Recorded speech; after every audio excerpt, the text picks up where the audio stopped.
What's going on, everybody? John Eric Poli here with My MMA News. And the last few fighters that I've interviewed were preparing for their fights at UFC Vegas 32. And now today we're actually going to take a step back in time now to UFC 264. And of course, I'm sure all of you guys remember that card very well. It was the trilogy fight between Conor McGregor and Dustin Poirier. And today's guest picked up a big win on that card. I'm talking to Dricus Du Plessis, who got a win over Trevin Giles by a second round knockout. And that second round KO is good enough to get a fight of the night bonus. And we're going to talk all about that in today's interview. But let's bring Dricus in here. Welcome to the program. And thank you so much, man, for making the time out of your schedule. I know you're back in South Africa. There's a time difference between the United States and there. You had a crazy flight getting back to South Africa. So just thank you so much for doing this. Really appreciate the time.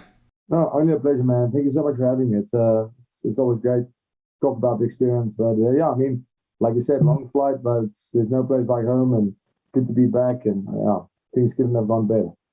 Yeah, and I do want to ask you about that flight before we start getting into all of this. Explain to our viewers, too, the hell you went through just to get from Las Vegas after your fight back to South Africa. Yeah, well, the flight even to Vegas was a 34, 35-hour flight in total. And then the flight back was 46 hours and 44 hours. We had to fly from Vegas to Boston because South Africa is a red zone with COVID right now. So there's no direct flights coming out of South Africa. So, and obviously not a lot of flights happening. So the airlines are just canceling flights left and right. I had three flight cancellations before I actually. So, I mean, there's a lot of stress getting to where, like, making sure, like, gee, I really hope I get on this flight. And when we came back, we had to fly to Boston at a few hour layover, 7 hours to London, 14-hour layover, and then eventually an 11-hour flight back to South Africa. Yeah, it was a tough travel back. I bet that it was, but hey, it was all worth it. Now you're back there in South Africa celebrating this win. What's it been like since you've gotten home and got to see all your family and friends and teammates and get to celebrate this victory? Yeah, man, it's been amazing. Yeah, no, I always imagine it getting back to the airport. Everybody's there screaming, and it's just a good reception. And that wasn't possible because my family will always be there at the airport to fetch me. They're always my mom, my dad, my brothers, and my friends, and everybody's very close knit, and everybody follows it. And I have great support, yeah. But the whole lockdown thing in South Africa, so only one person allowed in, and so when we left, I saw my family, I saw my friends back home, and it's just been amazing. I mean, this whole time that I got back Friday, and this whole time we've just been seeing, making time to see everybody, catch up with everybody, see the family, see the friends, and it's just been amazing. The whole country is extremely proud, and for me, it's just amazing to see how the country is getting behind me. It's amazing. That is amazing. And I am going to talk to you a little bit more later on in the interview about being from South Africa and a few different sports and that all over there. But I do want to start getting into this fight a little bit now. And before we get into an exact round by round breakdown, I do want to ask you about Trevin as an opponent. Of course, coming into this fight, there was so much made about his jab and how good it was. You got to experience it firsthand. I guess number one, was it as advertised? And then number two, how were you able to kind of make that be not a big factor in this fight, and you were able to kind of keep him away from being able to establish that jab and really get off on it? Yeah, absolutely. I mean, it doesn't take much to see that he does have a very educated left hand. To see that he has that speed in his hands for middleweight, and yeah, I mean, I'm not delusional in that way. I looked at his fight. You have to be honest about what your opponent's strengths are, and I could see from the beginning. I knew he had a strong jab. I mean, it's in the beginning. I mean, he's dropped many guys with that jab. Just put them on the ass with the jab. He has very, very high success rate. He's very accurate. And let me tell you, I can see it in the fight. I can feel it. From the first exchange, I can feel how his speed is really something. The power, he has knockout power. I can promise you that because of the timing of his shots, he has snap on his punches. He's a really, really good opponent. And now with the jab, me and my team we studied, we did what we have to do, and we did everything we needed to make sure we win that fight, and to make sure that the jab is not a factor. So I didn't go out there and think, oh, think about a jab, think about a jab. I went, I did my fight camp. We had training partners do the jab with training partners to try and imitate that. But I mean, at the end of the day, it was all about my game plan and trying to enforce that. And he made it hard for me. he was very light on his feet. He moved around very well. So it was hard to catch him with the big ones. And once I slowed him down a little with the kicks, the pace was a little bit, I think my pace was a little bit high for him. And I could see he didn't exit with his punches the way he should have. He didn't do in the beginning he was in and out. His jab was fast, his combos were fast, but then he started checking when he was a little bit more tired and his legs were a little bit more beat up. I could just see that he's staying in the pocket too long and he's watching, almost admiring his work. But as an opponent, he is a great opponent, and we've seen him many times. He's a world-class fighter with incredible hand speed and a decent punch. And I mean, my coaches, my team, myself, we had our game plan and it paid off on the night.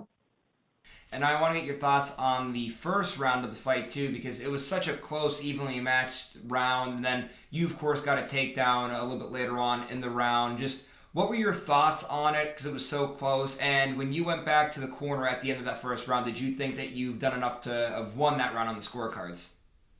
Yeah, absolutely. I think it was a very, very even round. I think I landed more strikes with all the kicks. So significant strikes-wise, I landed a few body kicks. I landed quite a few low kicks. So I do believe I did striking enough to take the round in terms of volume, but there was no really significant damage otherwise in the first round. And then, of course, getting that takedown and controlling it, I had his back, went for the submission, slipped out, got the Kimura, turned the position around, and had some ground and pound, finished on top. I have no doubt in my mind that I won that round. I think. It was a definite win for me. It was very even on the stand-up with that round because of the way he moved. He was a really good, he moved so well. But I do believe I did enough to land shots on the ground, to get that takedown, and I had 2 submissions going in that first round. So I think actually I had three submissions going in the first round, and the guillotine that was on in the end, and ended up on top. So I definitely thought I won the round, but it may also gave me a lot of confidence going on the second, knowing that. In the stand-up, making progress. I felt good in the stand-up. That's why I didn't just try to take it down the second again.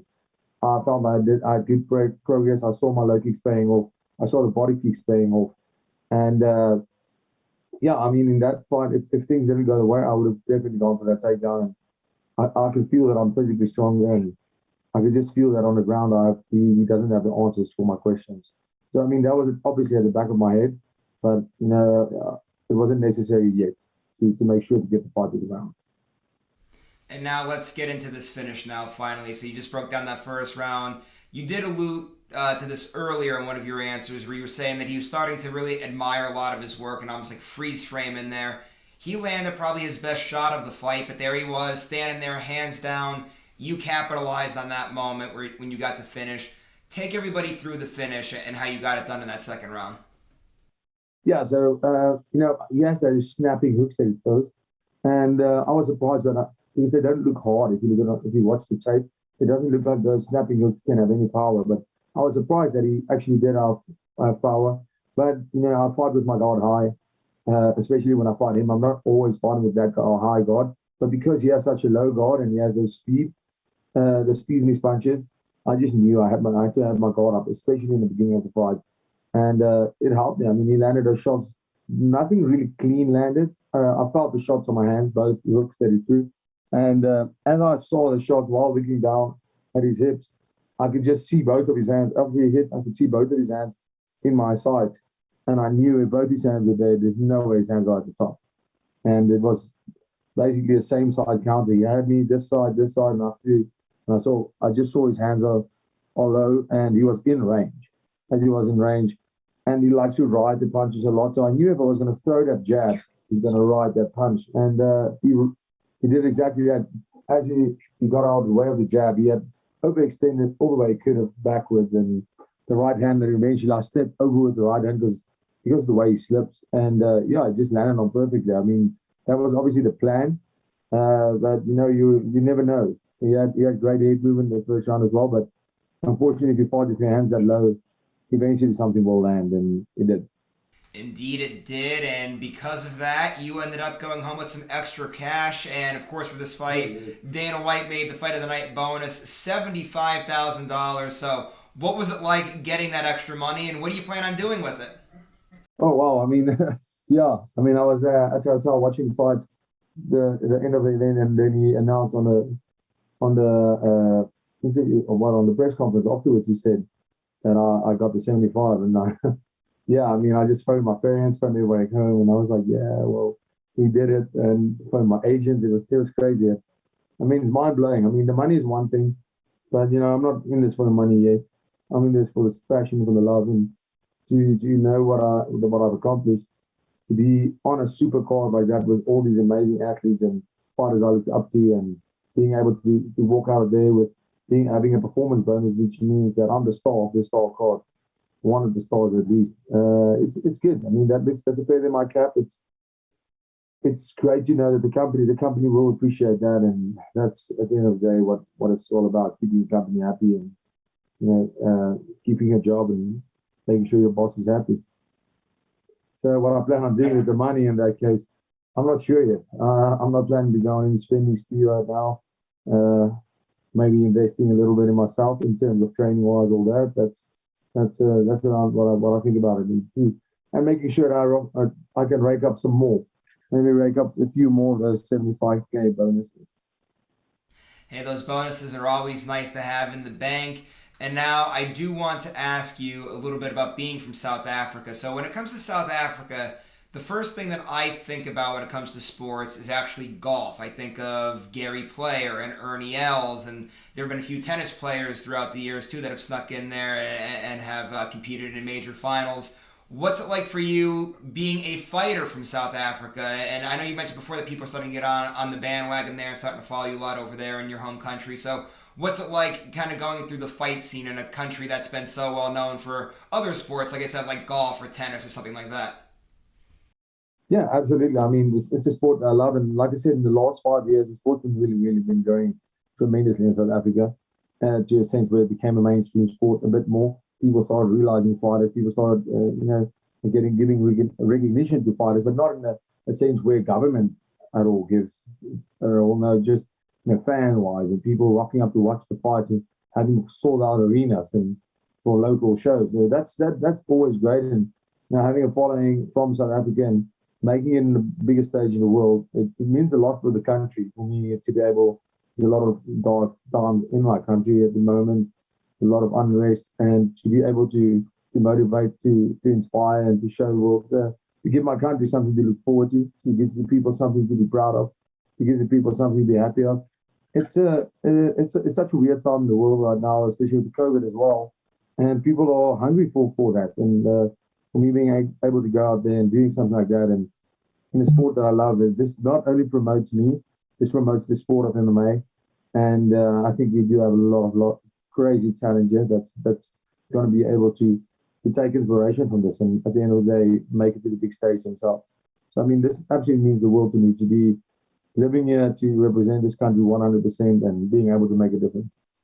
And not only are you so proud of your country, you're also so happy and proud of your coaches and your team around you. You were telling me before we came on air here, and I want to ask you about it now. You do go down to South Florida every once in a while to Sanford MMA and do some work down there. But whenever you go down there, you always bring it's your coaches and your team, and you do all the work always with all of them. They've been with you since day one. You've never been a person about once I get bigger, I'm going to go off and move camps and go somewhere else and travel here. You've been so grounded with sticking with your coaches from day one. Just how much do they mean to you? Absolutely, my coaches, my teammates, that's it's not only coaches and teammates, it's best friends and mentors that I train with. So they promised me from the beginning that they could get me here, and here I am. I mean, it's great to go. I go train at Sanford. I have a very great relationship with Henry Root, with the team there. They are my home away from home. I love the people. They love the team. It's lovely to train there. But for now, at least we have everything here to go out there, train, to learn from them, to see what they are up to see, are we falling behind? Where are we? Where I'm at? You have to do that. You have to broaden your mindset in that certain way. But when it comes to fighting out of a gym and preparing for the fight itself, coming back home and doing our camp here for now, at least in terms of of sparring partners, all that, we are in a good space. We are in a good place. That's the one thing that we don't have that you do have in the States is 20 plus sparring partners just in your weight division, which is something we don't have here. I have 20 guys in my gym in total that I spar with 15 professional guys, 20 professional guys. So I mean, it's a much smaller scale, but there's something special to it, and there's something that I can bring to the table that nobody of a big gym can. And like I said, I'm not counting off any big gyms. I'm not saying, listen, we don't need the big gyms. We don't need that knowledge. We, of course, we do. But at the end of the day, it's about sticking with the people, and while it makes sense, I mean, they're not trying to hold me. It's not nothing like that. They're not trying to hold me. It's I believe that my coaches and my team are bringing the best out of me. And like I said, I do go over to train in Florida, but there's no place like home for now. And yeah, I'm loving it here, and I'm not planning on leaving anytime soon. So now here you are, 17-2. Big win, fight of the night bonus. Everything just seems to be going up and up and up for you. What exactly is next? Like, do you feel like right now is the prime time to start making a run in this division? Do you want a shot at a top 15 opponent next, and now start slowly working your way up through the ranks now? Well, I mean, for me, I'm in no rush. I'm young. Uh, I'm in no rush to. I know I'm going to get that title, and to take the smartest route there. If I have to take two more fights before entering the top 15, I'm 100% cool with that. If they want to give me a top 15 right now, I'm 100% cool with that. For me, it's about making the smart choices right now and finding my feet. I've only had in total maybe 10 minutes in the not even. I think it was 8 minutes of fight time in there, and it's still the UFC octagon. It's still a big deal. And I just like to get comfortable in there. But like I said, put me in a big moment. I promise you, if you put that spotlight on me, I'll shine. So whatever the plan is for the UFC, if they want me to fight top 15 now, I'm definitely keen for that. It's not. But also if they tell me you have to fight a higher ranked guy now, I'm also cool with that. Find my stride and to build myself in the division. And I don't want to be given any opportunities. I want to work for those opportunities. I don't want to be given a shot. I want to earn my spot there, and that's truly what I plan on doing. So yeah, for me, then what's next is I'll wait for my agent to phone me and say, listen, the UFC says they want you to fight this guy, and I say yes. We go out there and we will. That's what I think is going to happen next. While I don't feel I have the authority yet to be saying I don't want to fight this guy, I don't want to fight this guy. They bring them, they line them up, and I fight them. That's my job. I got you. Going through opponents one at a time there. Dricus, we appreciate all the time that you gave us here today. Before you roll out, though, social media, management, sponsors, anybody that you want to give a shout out to, give a plug to, please feel free to do so. Floor is yours. Thank you. Thank you so much to my management, Ruby Management. They have been absolutely amazing. And all the South African fans, all the American fans. When I was there, I couldn't believe the support I got from the people, the American people. They were absolutely amazing. And yeah, I mean, for me, thanks for the opportunity. That's all I can say. And keep on supporting the sport that we love, and keep on doing what you can to support us, and we'll do what we can to entertain you. That's at the end of the day what it's all about: having fun and enjoying what we do.